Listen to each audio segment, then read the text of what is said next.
Please stand for the Pledge of Allegiance. I pledge allegiance to the flag of the United States of America and to the republic for which it stands, one nation, under God, indivisible, with liberty and justice for all. Please remain standing for a moment of silent reflection.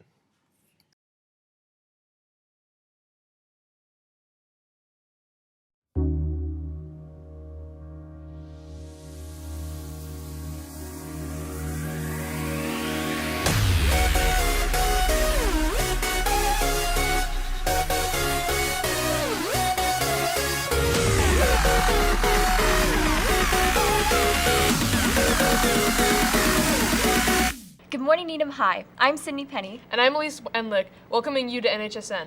Looking for a festive way to volunteer over the holidays? The Charles River Center is looking for volunteers to work with kids and teens with disabilities in a recreational setting. Coming up soon is the December school vacation program from 9 a.m. to 3 p.m. on December 27th to the 30th. If interested, contact Kelly Atkins at katkins@charlesrivercenter.org. For those coffee and tea lovers in the school, you'll really appreciate this recent update. Recently, Mr. Seacott has implemented an experimental change to one of the high school's policies on beverages in the school. You can now bring your favorite hot beverage to school as long as it's in a sealable, reusable travel mug. This trial will be in place for the remainder of December and through January. Also, don't forget that the Needham Parks and Recreation Winter-Spring registration began last Wednesday, December 15th. You still have time to register.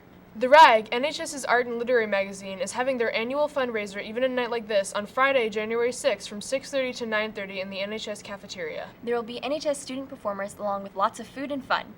Admission is $5 for students and $10 for adults. Also, they're looking for people to perform, especially for writing, poetry out loud performances, and more.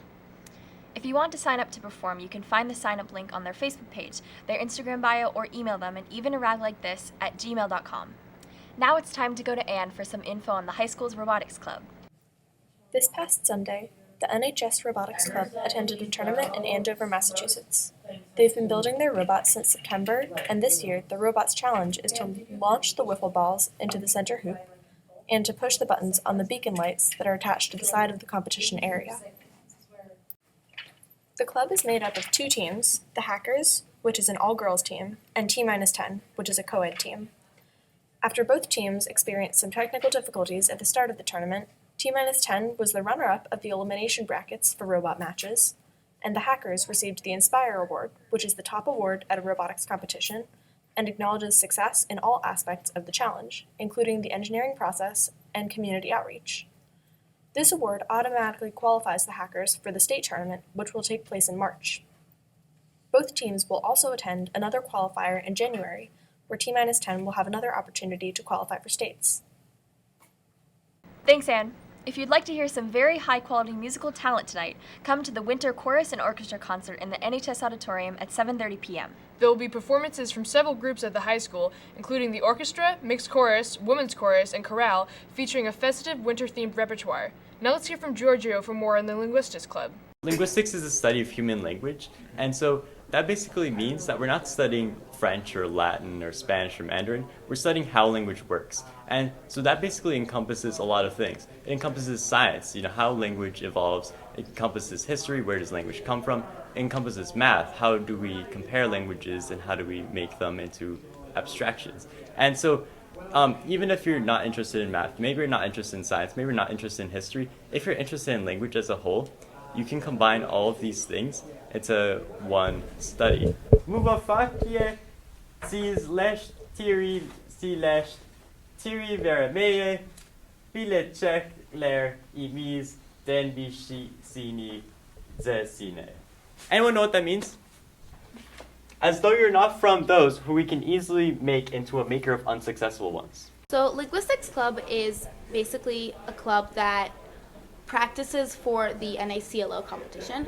And the NACLO competition is a competition where people basically solve problems that have to do with language and these linguistics kind of problems. So basically the way that Max talked about linguistics being a part math, a part science, about history. So there are certain problems. For example, this one, you can see this problem right here. It's kind of like, it looks like a lot of gibberish, but in reality, if you read the directions, there's a way to logically figure it out. And so Linguistics Club, we basically learn how to solve these problems, but we also learn some interesting things about language that you wouldn't know otherwise, and things that help you kind of make sense of these kinds of problems. We meet on Mondays, right after school, in Mr. Starr's room, which is 421. Thanks, Giorgio. Now here's Steve with the weekly sports update. Sports!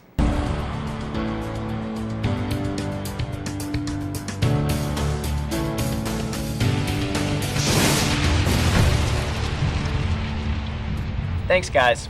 Winter sports are in full swing as team after team begins grabbing wins for the Rockets. Wrestling has opened up at 4-2, battling powerhouses like Weymouth and Everett. Girls basketball won a nail-biter against Natick after a last-second Cara Petronio steal led to a layup by Maeve Barker. Meanwhile, the boys beat Natick by a whopping 25 points. Both hockey teams currently look strong with 2 wins apiece. Boys swimming and diving started their season with a nice non-conference win, 100-86 against BC High. Girls indoor track took down Framingham decisively, 67-24, while the boys also beat Framingham, 65-25. They face 18-year undefeated Newton North this Thursday. It'll be an exciting one. That's all for this week. Stay fly, Rockets. Thanks, Steve. Well, that's all for this week's brief broadcast. That just leaves one more day before winter break. We'll see you in 2017. Happy holidays from everyone at NHSN.